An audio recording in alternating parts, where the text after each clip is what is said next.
Hey everybody, in this episode of the Designated Survivor After Show, we're breaking down Season 1, Episode 14, Commander-in-Chief. What happens when an old ex-president comes making a little call to Tom Kirkman in the White House? Let's find out. You're tuning into the destination for TV superfan discussion, AFTERBUZZ TV. And now, let the buzz begin. You're tuning into the destination Welcome for TV superfan discussion, After Show. AFTERBUZZ TV. Everybody. Yes. The AFTERBUZZ remix. That's right. Woo, woo, woo, woo, woo, woo. Oh my god. Of course, everybody. We're in only the coolest style, breaking down every episode of Designated Survivor this season, airing on ABC. One of your hosts, Frank Moran. You can follow me on Twitter and Instagram at HappyGoJackie. What's up, guys? I'm your host, Christine Alexis. You can follow me on Instagram and Twitter at Christine Bean. Hey guys, I'm Renee Ariel, and you can follow me on Instagram and on Twitter at Renee Ariel.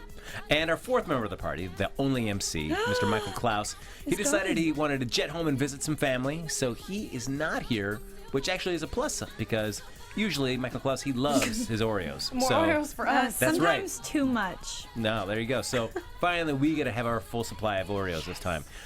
Ladies and gentlemen, we'll get to that in just a moment. But before we reveal this episode's flavor of Oreo that we'll be consuming, like us on Facebook, give us those 5 stars on iTunes, subscribe to the YouTube channel, and of course, hop in the chat. Share your thoughts about this episode in particular or the series in general. But that's, just a lot of preamble to the main reason that we're here. The main reason everyone tunes in. Yes, is, sure, we're talking about Tom Kirkman and government and conspiracies and stuff, but really, the heart of it is which flavor Oreos. And after, there really wasn't much debate. It was just me. I bought a flavor and came here. Street theme song just for our Oreo part of this tasting? episode. Yeah. Is there like an Oreo song? Oreo. We should all Sing- record do it. that. You can do this a cappella, like, that's your cue, girl. Sing me Wait, as do I it lift with it up. me. Ready? 1, 2, 3. Oreo. On Designated Survivor. That's It's actually not that bad, I'm not gonna lie. Look at that. Yes, we got the thumbs up from our producer. Great. This is awesome. Look at that. So today's flavor of the episode there, we've got red velvet. I'm down for this. Everybody take a quick look at Renee's face. See the excitement that she has about I don't trying like this. cream Christine, cheese filling. please. Embrace Guys, it, Renee. it smells Yeah, like before we smells open it amazing. completely, Chemicals. let's watch Renee take another whiff of that. She did this and- before. Take another sniff just to see.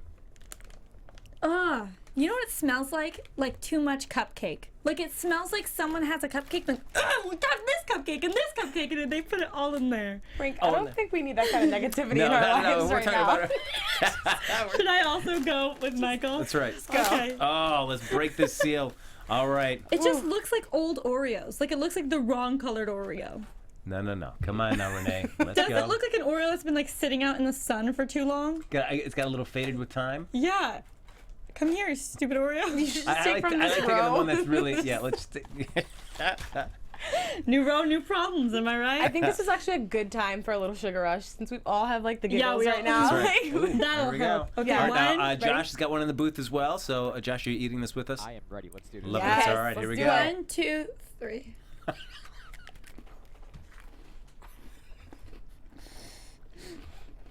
You know what these taste Oh like? my god, these are fantastic. First of all, they're so good. They taste like Dunkaroos almost. You ever used to eat those? These are phenomenal. These are really good. I like them. The cream Renee, cheese stop filling. lying. Renee, stop lying. Stop lying. You like Come on, you like them. Come on, Renee. You should have been here when we tried the Peeps. Those were awful. I got to remember to bring those in because I still have some for Renee, so she can It just experience tastes the awesomeness. wrong. What is wrong with you about this? What is wrong about this Oreo to you? What's wrong? The whole thing? There's nothing right about it. What? Do you like cream cheese frosting? No. You don't. You know what it It's tastes not like? that cream cheesy though. It tastes like they ruined the filling that I love in Oreos because they made it like this. It just tastes like something you put on a bagel. What?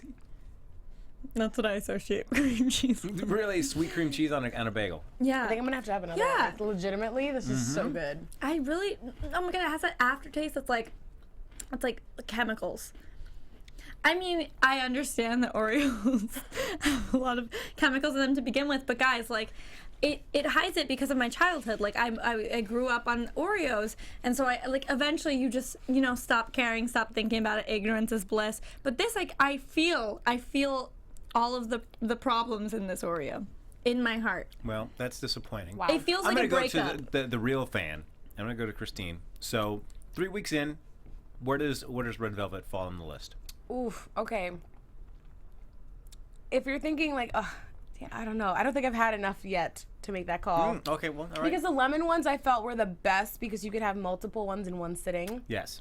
Whereas the peeps were like, they weren't bad, but I could not have more than one. These I've had 1.5 already, and I'm like, I could body another row of them. So it might be like tied for number 1. All right, I like this. We'll check back in at the end of the episode because I know that's what you guys are wondering about how we power rank these Oreos.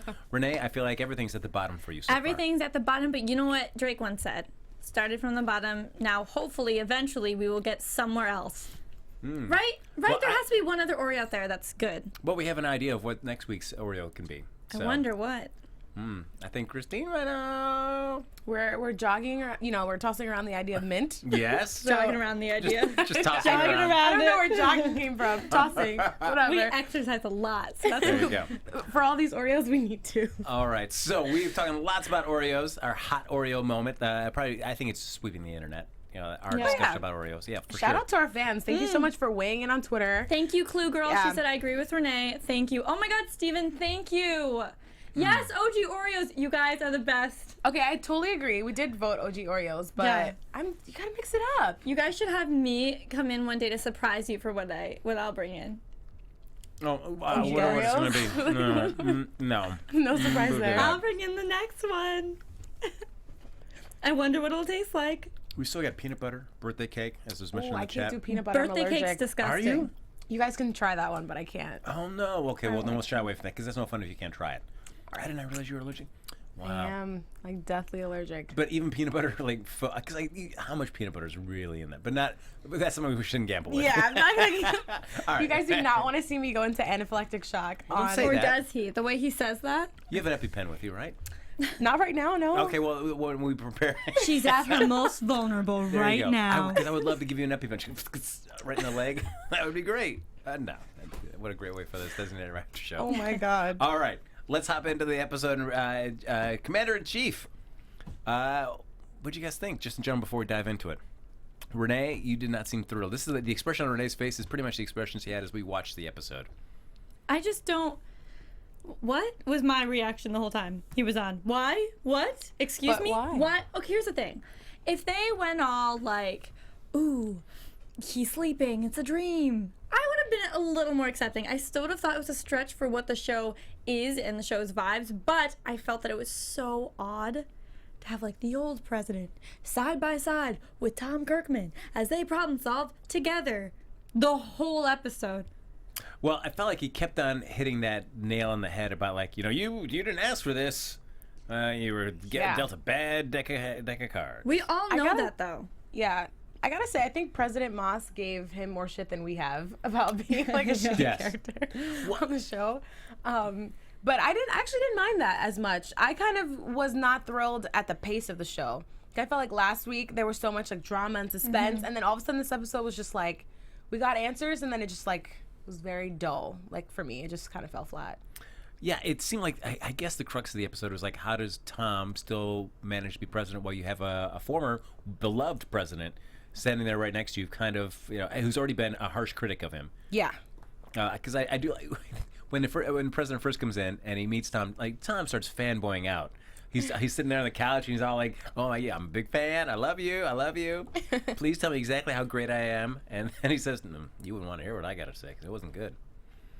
Poor guy. That's pretty savage. Would you guys feel bad about if you asked somebody that you kind of idolized for feedback on about some aspect of something about your life, and they kind of just give you the harsh, bitter truth? Would you be disillusioned by this person? Would you appreciate the candid feedback? Well, if it was a figment of my imagination, I might decide to go to therapy rather than can take that as my idol actually giving me this advice and be like, maybe I have issues with being insecure and I need to talk about it so I feel better. But I feel like, but Renee, he talked to other people other than just Tom, so we can rule off the figment of his imagination. It wasn't like, if it only been Tom, that would have been great, because I would have been like, that would have been cool. Like, he's finally snapped. He's got like a beautiful mind thing going on. That would be so left. Like, where would that even come from? Oh my god. No, so but if it was, so we're going to say in this world that it's not a figment. It's a real person. It's a real person. Yes. Yes. Do you want critical feedback from somebody you Critical idolize? feedback, yes, but I would be hurt if they were saying like, no, you didn't do a good job. Okay. Yeah, I feel the same. I mean, we know how much he has on his plate. I'm sure he probably was like, damn, like throw me a bone, but he really didn't. Well, but I felt like he really went in the harsh stuff, but I felt like at the end he kind of backpedaled a little bit because he said he still gives some passing marks, except for everything that happened with Nasir and the vice president. And him killing the gunman that took a shot at Tom. So I felt like other than that, it seemed like he overall had a pretty good view of him. Yeah, I'm actually kind of surprised that he came around towards the end of the episode because, like Ivan Soto pointed out a little bit earlier in the chat, can't see all of it here, but that he had like this cocky kind of swag to him when he was kind of introduced. Like he knew this place inside and out, and I had a feeling, I'm like, are they gonna make him like a bad guy because he thinks he knows better? But they seem to have found like good political ground together and like a good relationship towards the end. So I feel like this is gonna be one of the harder jobs to watch a successor do and not want to step in and micromanage. Yes, he kind of already did this episode. That's true. So and I did like on Tom at the end where he's like, "Do you have any whiskey in here?" Nope. It's like, "Well, I'm gonna call down to the kitchen," and he's like, "Yeah, go ahead. Fine, whatever. Okay, it's your house now again. Sure, good deal." Did you like what happened with Mossop at the end of it? Do you feel like finally we have a Secretary of State and it's a former president? Unusual circumstances, but it's certainly an unusual political climate that they have. Yeah, I like it for now, but I guess we'll see what happens. Because this show, I mean, there's so many twists and turns, and you never really know who to trust, and if it's right for now, and then it won't be right in a bit. Like, you just never know. Like, right now, I'm just paranoid because it's like, trust no one. yeah. So I don't know. I feel like weird about it. I feel like there's no character on the show that I like 100% trust and like have complete confidence in it, aside from Tom Kirkman. That's and it. Not No even one Alex. else. Maybe like the kid, the Leo? girl, not Leo. Penny. Penny. That's her name. Did I say the kid because Leo? I don't even count him. Penny wants a pony. Penny wants a pony. Mm-hmm. One thing I thought that was interesting is like this, as President Moss is really introduced in this episode, Aaron like exits, so I feel like there's just like a shift with the characters now, and I think that'll just change everything. Yeah, it's. I mean, let's just jump into Aaron. How did you feel about where his story arc is taking him? So at least for right now, he's on the outs of the Kirkman administration by his own choosing. Suspicious. Suspicious? Why? Because I think they're trying to be like, okay, in conclusion, he's not a bad guy, and then he's leaving, and we don't know what he's going to do. I just think that it goes back to, is this guy good or bad? For me. But he had it easy. Tom said he was not going to accept his resignation. Aaron did not have to fight. He had a job there. So he could have stayed on the inside and been, if he was truly a bad guy, wanted to mess things up. But maybe he knew if they dug even further or there was another slip and he stayed and they kept searching into him, they would have found something. So maybe the fact that they even started to look into him made him be like, I should leave, and then this was his out. You never know. Guys, I still don't trust Aaron. I'm sorry. I mean, I don't trust him, but I think the way they made him exit, it's like they could either set him up to be like, you know, ex-White House chief of staff who's, you know, disgruntled or hurt by his exit and then later turns bad, or he could be like an ally waiting in the wings, and later when there's some sort of conflict, they'll reintroduce his character. I feel like his exit, they kind of left it open to interpretation later. So. He walked all the way. Looked a little shady when he got to the end. That walk did make you think that somebody was going to step out of the shadows and said, and now finally we can begin. Okay, but no, it never didn't happened. Yeah. If it was one, you know, we're going to have one other character, again, I say it every week, that's going to stab us in the back or that's going to be a traitor. Who do you think it is? If it's not Aaron, who else would it be? A character that we already know. That would be a surprise. The cook. The cook. The guy who's making the Wagyu sliders. Maybe that's in. He's in. No? All right. Nah, It's he's the goat. possible. He's making sliders. He's a good guy to have around. Because two times we had this episode where people are kind of walking away from the White House or like Capitol building in Hannah's case, and they do like that look back, and both scenes make you think like it's gonna like show like their bad side finally. They're gonna reveal like they're gonna go now. Especially with Hannah, like, I finally got on the inside, and now I can really not. You really thought it was her for a I second? did not. No, but the way that shot went, it felt like it's Oh, like. that's true. Yeah, Yeah. I did feel it was a weird. I understand But that. no, Hannah's like the white horse. Like she's like. That's She the is. other one I trust, Hannah. Oh, interesting. Yeah, but Forrestal, you don't buy him. Who? Her companion there, who's basically just been hanging out watching them in the interrogation room. Oh, I don't know. Like, no. Honestly, the only people I for sure trust, Tom Kirkman, Hannah Wells. Chuck. What about Chuck? We haven't seen him in No. several episodes. You don't trust Chuck? Come on now. See, the thing is, I just conspiracy is know they're getting going to to you. throw us through a loop. I'm clearly already a paranoid person, and the show is not helping with it. And I just feel like you should trust no one, aside from, obviously, it's not Tom. That would be quite the shock if actually Tom Kirkman was like, no, I want to be the designated survivor. He planned all this. But no, like, who else? It's not Tom, it's not Hannah. But who? It's got to be someone, guys. I want to ask you a serious question, Renee. Yeah. After watching the show and already being somebody that can get easily paranoid and suspicious, how has this affected your real life and with your real friends? Are you suddenly more suspicious of any kind of friendships in your life? You know, it's been pretty tough. I think I have like errands in my life. I'm like, are you good? Are you bad? I've got the Hannah Wells. I'm like, yeah, you're a good girl. But then I got some other people too, and I'm like, I don't even know who you are. You're a background actor, but you know, you just never know. All right, quick trust check of the panel right here. How much do you trust Christine? How much do you trust me? And how much do you trust Michael Klaus? Okay, I give you like 80%. I give it like an 80. All right. But Okay. Christine and I were on Sweet Vicious, so it's like a 90%. Michael, it's like a 10%. Damn. Ouch. Especially his taste in Oreos. I really don't trust See, I that. might have to suspicious. co-sign you on that one. His taste in Oreos is suspicious. The other big revelation was we finally get a tease at the end of last episode. Charles Langdon. The former chief of staff has survived. Has already been in touch with Hannah. Now gets in touch with Aaron. They basically asks Aaron to set up a deal that he can come and give it his information in exchange for all charges cleared, a new identity, be able to hide out, be away from all these people that want to kill him. Were you satisfied? Finally, we get to see Langdon. Do you feel like he gave enough information? No, No. because last week they teased that we would find out who wanted Tom Kirkman to be the designated survivor. Literally, we heard Langdon say, "You're not going to be happy about this," but they tricked us. We don't know. However, I will say he did make a good point that I guess we could have figured out ourselves. Is whoever wanted Tom Kirkman to be the designated survivor was probably doing so because he did have the least experience. That did stick with me, and I do think that makes sense. But aside from that, this guy literally gave away nothing of super importance, at least in my opinion. Yeah, I was kind of let down by that scene. I thought we were going to get a lot more. But am I mistaken in that I thought that Claudine Poirier, is that her name? I thought that she was the one, that's the woman that he was seeing, and she was the one who told him that Kirkman had to be the designated survivor. Right. Right. That's- Okay, yep. that is what happened. All right, I'm Yes. just making sure I got that right. He was also the one that killed Atwood's kid. Atwood's son, yeah. So I like that they connected those dots, but I still felt like we were going to get a lot more backstory that we really didn't get. Yeah, I feel like Even the flashback was really small. I was like, you're grasping at straws here. I don't know. Sometimes I feel like that flashback was necessary. Like he could have just said I felt really paranoid. I ran, I crashed, I survived, and that's it. But I don't know what seeing that other than we get to see that cool explosion His car again. go out of control. His car was hacked. Yes, well, no, there's somebody who was tweeting about that too. I believe David, saying so this car crashes in the middle of daylight into a river, and nobody sees it at all. Yes.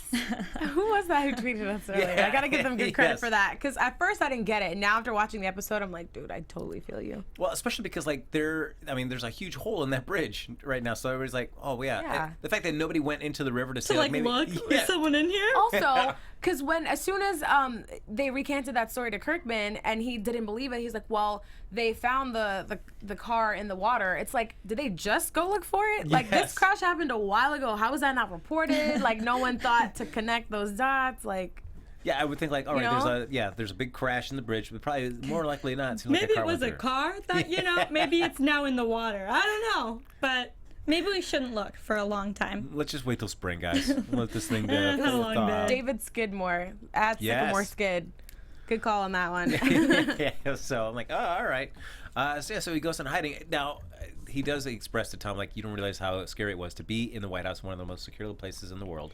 Get a call saying, hey, you're wearing a blue tie. We can kill you at any moment. That made me laugh. I'm sorry. 'Cause I'm like, you work in the White House. You're probably wearing a red or a blue tie. No? That's like also- a pretty patriotic color. No, I was like, I just could have guessed. I didn't buy that one, but maybe that's me being a cynical person to the show. I just think it goes back to, like, you know, if you what your mom tells you when you're like a kid, like, hey, if a kidnapper says don't make a noise, you always make a noise. If you're literally in the White House and someone's threatening you, get help. Like, literally find help. You don't. But I guess a lot of the times these characters don't always make the best. Oh, well, coming from you who's paranoid about everybody, and then asking somebody just to, just easily just ask for help at anybody around them, not Yeah, you knowing never if they know. could That be in could be on the it. person. See? Could be Aaron. That's right, you never know. Could be Alex. We actually got a lot of people saying Alex earlier. Wait, not really Christine. So what? lost. Look at that. Michael Martinez in the chat says he wants Forstall to be one of the bad guys. Who? Forstall? I think that was right, or unless I read that correct. Or he said for real. He could have said Not for real. Aaron. They're saying not Aaron. No, I don't think it's Aaron at all. I mean, no.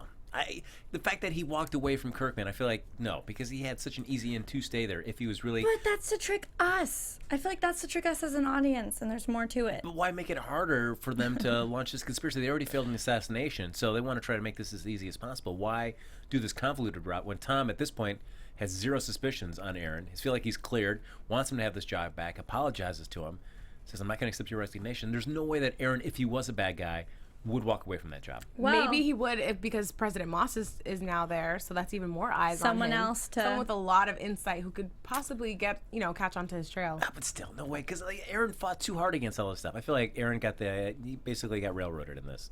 But it does kind of show, like, in that political climate. I mean, as you were saying to Tom at the end, it's like, the image is everything. It's so if you have lack of confidence, and everybody's talking about you, perception that you're not a great guy, it's gonna kill a presidency. Look at how He did selfless make a he good was. point. Yes, look how selfless he was, and you just want to hate him. Trust issues. What What can play some Drake or something? tell me? What can Aaron do to earn your love, or at least just your lack of suspicion? I see nothing at this point would make me. I don't trust anyone. Like, I could not even imagine what Aaron would have to do to make me trust him again, unless they made him slightly more suspicious again, but only to lead us on. It's always the characters that you're suspicious of are the ones that actually aren't bad. Like, Kimball is annoying at times, but she's not going to be the terrorist. You know what I'm saying? Because we already don't like her. She's already a little suspicious, whereas someone more like Aaron's character or even Emily's character, though I don't think Emily's character would make sense, would make a better plot twist. I just always think, because I know the show's going to have one, I try to think what their plot twist is going to be and which character is going to not be who they say they are. Which is kind of like what I go back with even the designated survivor thing, is because even though maybe that woman wanted him to be the designated survivor, but he kept saying he didn't know who. Or, well, when he refused to make the call to make that happen, somebody else made the call, and he doesn't know who made that call to make Tom the designated So survivor. that's what we don't know. Got it. That's Yes. Okay, because I'm like, did we answer that? Okay, that makes more sense to me. But still, who is that woman? I don't know.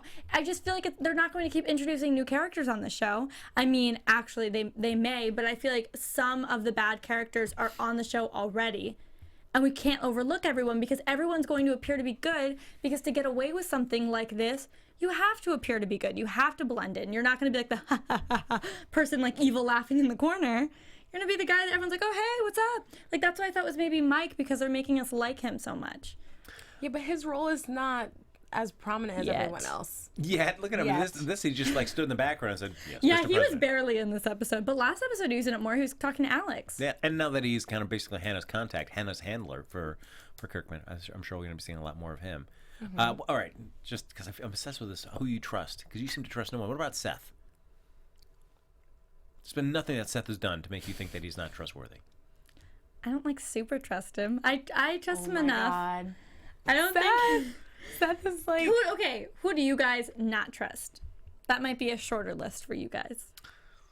You want to take a crack at that? Oof. I mean, so I feel like I can trust Emily. I can trust No. Seth. Who can you not Yes. trust? So I'm just, I feel like Alex, I can trust them. So, I mean, Hook Trust everyone? Hook Stratton, I feel like I can trust her.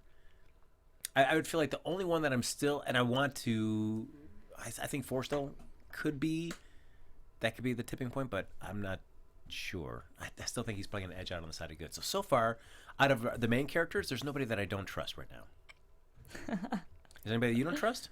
You guys trust everyone. I didn't trust show? Aaron for a while, but after this episode, I'm kind of like indifferent. That still remains to be seen. Everyone else, I more or less trust. Like, I just can't see it. I can't see it being Alex or anyone else really. Like, I think that we're at this point we're gonna actually get more new characters. I think that's actually where the show's gonna go, and someone new is gonna end up tying it all together some way. Because I feel like our only lead right now is this Claudine person. Yeah. So I feel like the next step to find out more about this whole conspiracy is they've got to get her, and then learn more. I want to see it from her perspective too. Like, I'm tired of seeing it from our perspective where we're just like reacting or are being like the people in the White House. Like, I want to see it from her lens. Yeah, no, I agree with that, but I don't know. I still think there's someone else in the White House. I don't know if it's one person, I don't know if it's two people that we know, that we're comfortable with, that's going to not be who they say they are. I just feel like this is the kind of show to do that. Okay.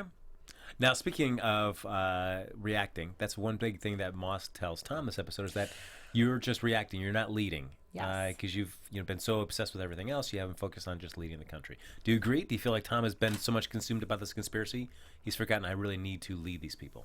Yeah, I feel like we spoke about it on a couple episodes ago, just about like his president, his style as a president, and just how he's been dealing with every situation that comes his way. It's like, oh my God, this dramatic thing's happened, and then he reacts, and it's I freak out, and then I need reassurance, and then okay, we get back to it. So like, I feel like when he said that, I was like, dude, you hit the nail on the head, because that's how I felt about him, at least the first few episodes.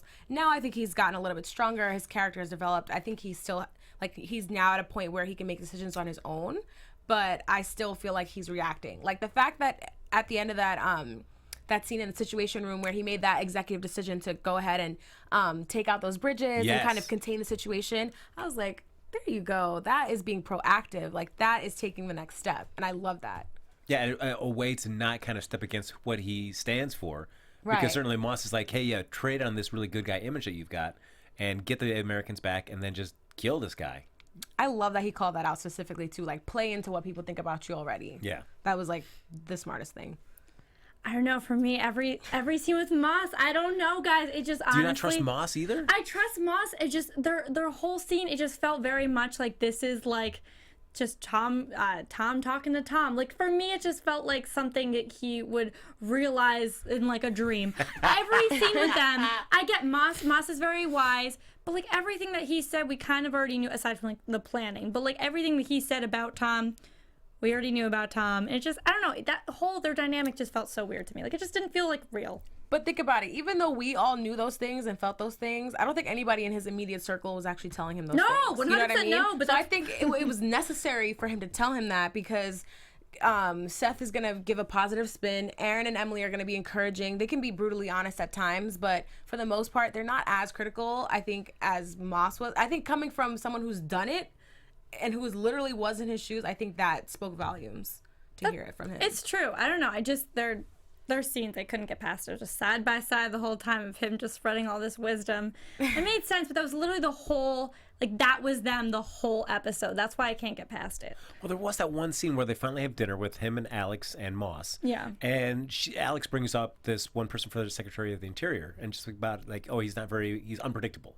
Yeah. In some of his decisions. And then it just kind of goes, well, the one thing you can always predict is how delicious these sliders are. And then that's the end of the scene. I feel like we never really resolved that issue that That's maybe true. I agreed It went with right him. to Emily. Yeah, I was like, that was it. That was all that scene was. Then just like, I don't know about this guy. Well, I like the sliders. And they're like, okay. No, he did say something after, though. He was like, he's not the best, but he wants to do right by this country. But then you're right. They kind of just left it there after that. At no point did they say, like, yeah, this is what we should definitely follow this guy. Or, like, I got to respectfully disagree with you and move on to somebody else.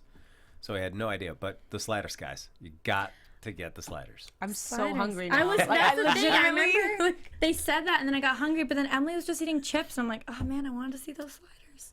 Yeah, well, They're having taco night. yeah. How do you like the Seth and Emily friendship? I mean, he comes in with a little bulletproof jacket to give her as a little. She little said play. no. She said, I'm not going to wear it. I can take these hits. Can you though, Emily? I like it. It was surprising because I feel like we don't usually see them like be as friendly as they were in this episode. I guess without Aaron in the picture, she has more time to make other friends.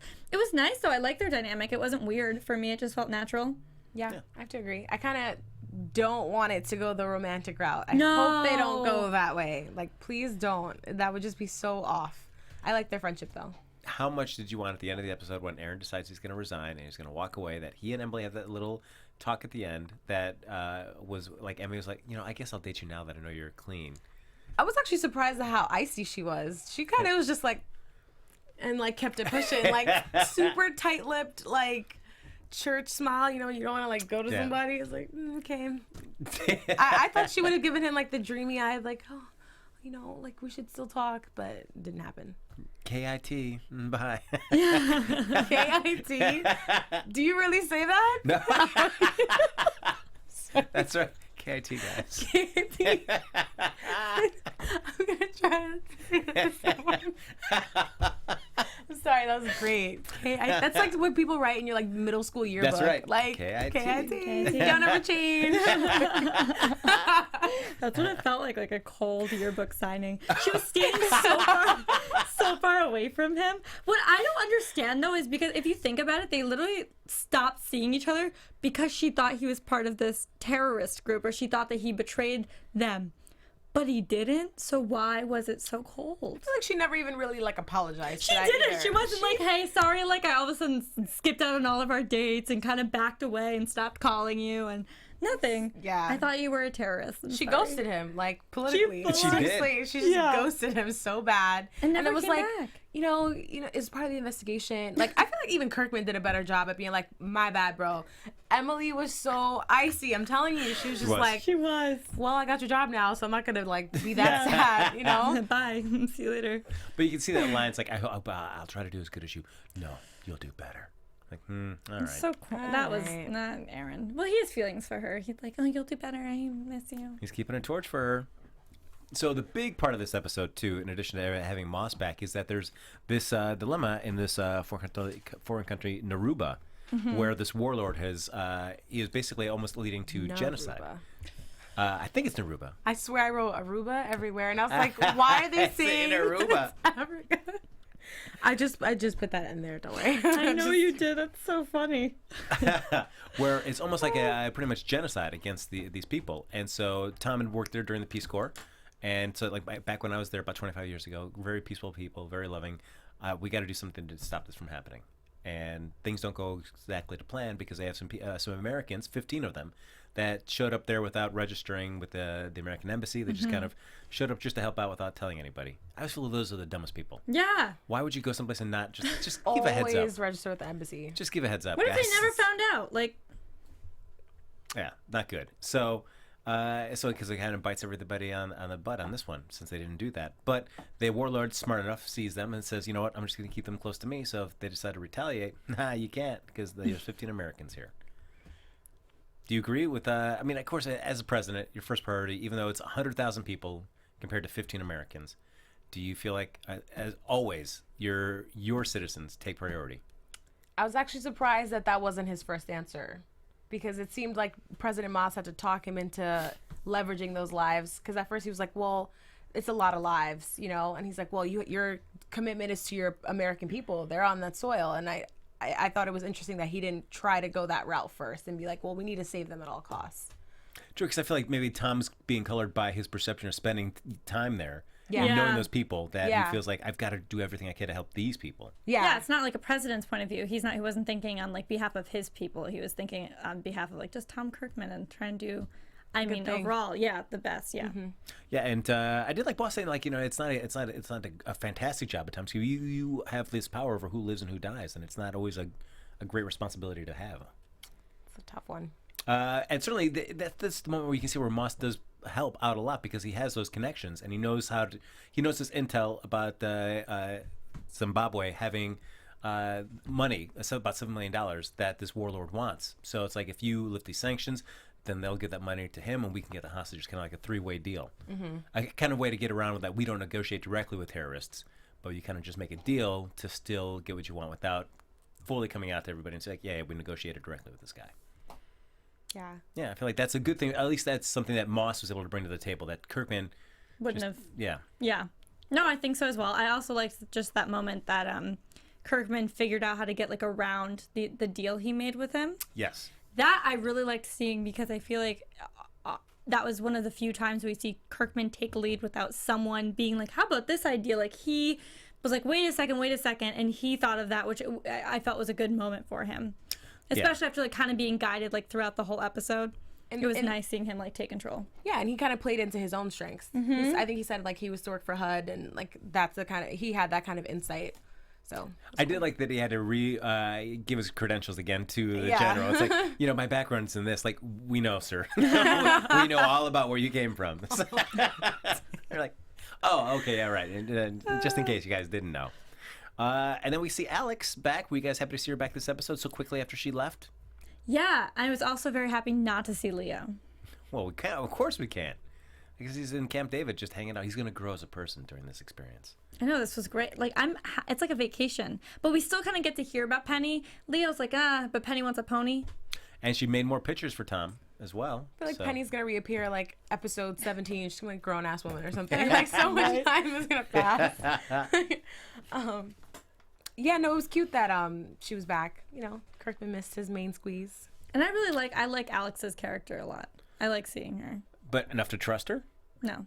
They're going to come for her the next episode. They're going to kind of put that in the teaser a little. You heard, they were like, oh, who's making the decisions? Like the president or his wife. So people are going to start to turn on her a little bit. That's what, or it seems like. Yeah, because so far in the show, there's really not been any focus on her as the first lady. No. And she's Russian. Right? Did they mention that when he made a joke about her mom or something? And of Russian descent? Of Russian descent. Yeah, I thought that was interesting because I don't feel like they called that out before. And he had conflict with the Russian government already. I wonder if maybe that could be like. So she's been a sleeper agent I don't know. this whole time? I'm reaching. Can't trust anyone. It's like salt all over again. It's not even your own wife. We said, well, of course, you're not going to trust anybody. Let's see the Actually, a little while ago, Michael Martinez co-signed your theory about Forstall being a bad guy. I mean, and I feel like that's theories. And it's so much because of Reed Diamond, because he often plays that kind of guy that will stab you in the back. So I feel like, and I've said it before, but I just don't know if it's the producers kind of casting to against type for that, or basically, we're just going to be able to easily make you believe this because Reed Diamond can sell that kind of creepiness. You just never know. That's the thing. Like, I don't know where they're going to go with this show of, like, who's good, who's bad. I really don't know. Yeah, I mean, the more this keeps going on, I do feel, along with you, Christine, that we do need an episode just from the other point of view, from this conspiracy, to see what their deal is. How they're kind of reorganizing now with the VP gone, his wife killing herself, Langdon now kind of off the grid. They can't find him. From their point of view, they have no idea where he ended up. They lost track of him. Yeah. I think that's how we'll get like concrete answers, because even in this episode, like I said, those little bits and pieces of flashbacks from Langdon, like it just didn't do enough to fill in the gaps for me. I feel like I need it from their perspective, full episode, give us everything, and that'll make me feel validated as a viewer. Like, okay. Just so you have a better idea of what the stakes are on both sides. Right. Even if either sides don't know about what each other are planning, at least we, the audience, know, like, oh man, they're trying this. Oh, but they're trying this. Exactly. Oh man. It's going to build momentum. You want to know both of their moves? Yeah.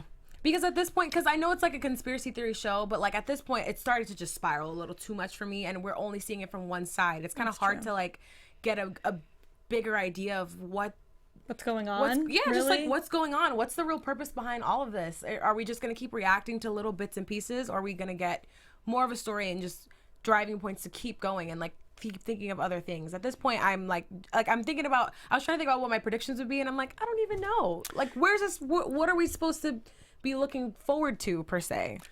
It's tough with those conspiracy shows where how long do you kind of tease the audience with what the conspiracy really is and who's really involved. Yeah. And if you wait too long, I feel like you drive the audience crazy and they lose interest. Or if you play it too soon, then I feel like they don't buy any of the motivations. Like, you're just making anybody part of this conspiracy. That's tough. I don't relish them. You don't trust anybody, so it doesn't matter. I don't trust anyone. It could be anybody. It could be anyone. And I'll be like, knew it! And you'll be like, you literally thought it was everyone. I'm like, yeah, I called it, though. You got a good pool to pick from. I told you it was this I was right, guys. That's Didn't right. want to brag. I was right. So, I mean, pretty much we're ending the episode where Hannah now is basically answerable only to Tom, which is cool. Finally, we get to see that. I like that pairing. Yeah, it reports to Secret Service agent Mike, and Forrestal can be at her beck and call, basically. And she has her own private office. Nobody's going to know. She's off the grid. And anything within the constitutional power to find these people and bring them to justice. Wow. And she does that really dramatic look at the Capitol building. Oh my gosh. This is for you, Scott. This is for you. She's so badass, though. I love her character. I love her as well. I love that it's just her and she's just crushing it. Like, I like that. It is nice to finally have them in the same room together. It just makes it so much better when you can see the three, like her and Kirkman talking about this stuff. It's like, oh, finally. Yeah. It only took us, 13 episodes to get to this point. And he believes her and trusts her so much. I feel like if she ever gives any sort of inkling, like when they're making decisions that she feels like she's, right, I feel like he just leans on what she thinks. And it's weird how like they just click like that. Yeah. I mean, she did so much without even Tom knowing about it. It's true. So It only took so many episodes for them to finally talk. Oh, yeah, For real. yeah. Now they're besties. Benelli P, there it was Scott. Yes. Look at that. She believes that Scott is it. Scott's back. Scott's back. Scott's not dead. you I mean, we go. keep. Go Oh, ahead. sorry. No, No, go you go. We keep like getting people back from the dead, or didn't actually die. I bet Scott could be alive. What would you do at the end of the season that Tom Kirkman rips off a mask and it's really Scott, and the real Tom Kirkman's been prisoner all along? I'd be like, Whoa. I knew it. I called that. Whoa. You did not call that. Get out. Get out the studio right now. I told you. All right, as we get ready to wrap up, let's do some quick predictions, because I'm excited now to hear what Christine's predictions are, because I know she's really given deep thought about this. Your AfterBuzz TV. And while she gives us, I'm going to have another Oreo. Okay, like I previously stated, yeah, I got nothing. Solid predictions. I love it. Have a cookie. Oh, okay, I suddenly feel predictions coming into me. Renee, do you have any predictions? I predict that someone that we know well at the show is going to be bad. It could be Alex. It could be Aaron. Might not be Emily. Definitely isn't Hannah. But it's one of those characters. Also could be Seth. I don't think so. Could be Mike. I don't know. And also I predict that we are going to, the next episode, we saw that woman.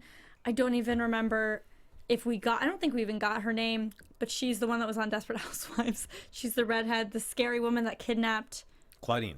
Claudine? Yes. Claudine. She's Claudine. redheaded? Well, What's her- maybe she in was Desperate like Housewives, brunette. she's brunette here in this. She's brunette? I think I thought so. she was a redhead. That was like dark. Anyways, she, I think, is going to, I think when we see her, they're going to try to like keep it cool.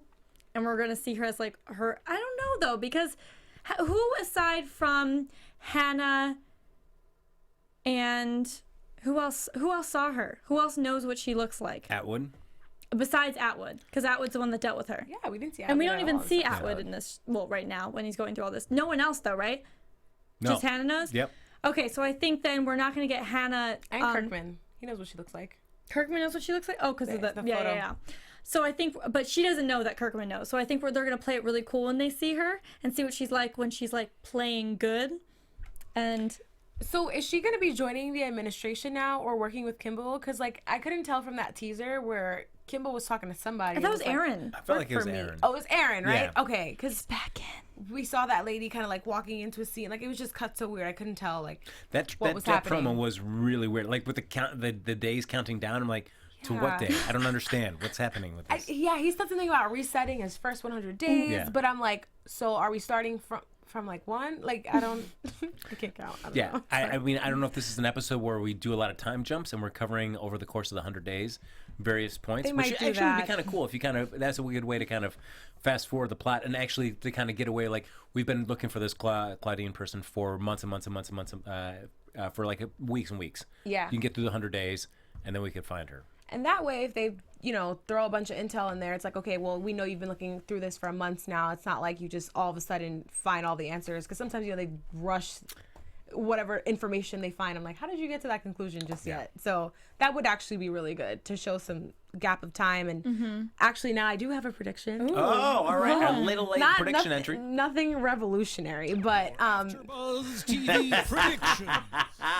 thanks, Josh. No, I think because there might be some sort of time gap, we're gonna see more of Kirkman's struggles as a president and less about the conspiracy. Actually, Look at that. Damn, thank you. Approved. That That's a good prediction. prediction. Yeah.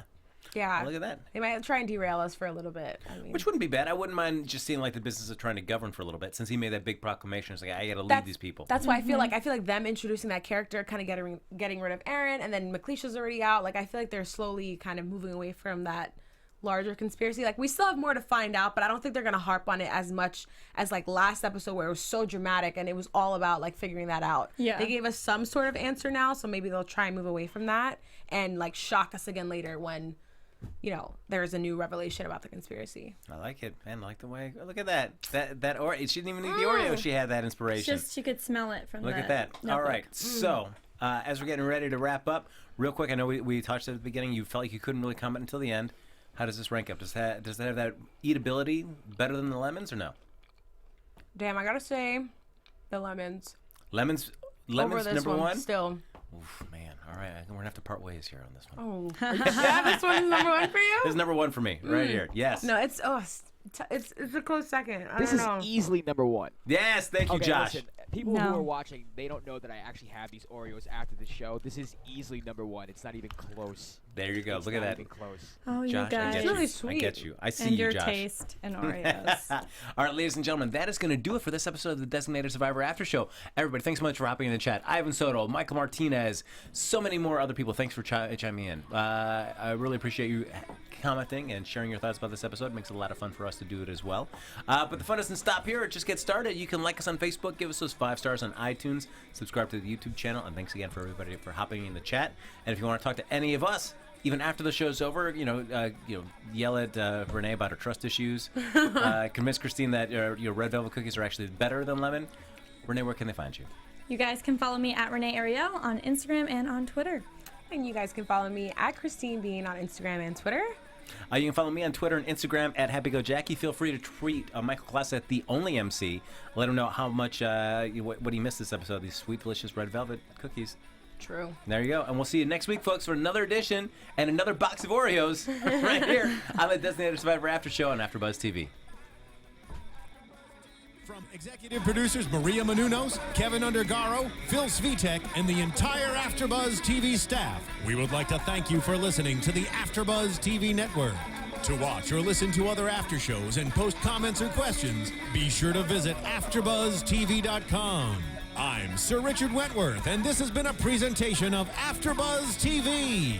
Bye. See you later. The views expressed herein are those of the hosts only and do not necessarily reflect the views of AfterBuzz TV or its owners or principals.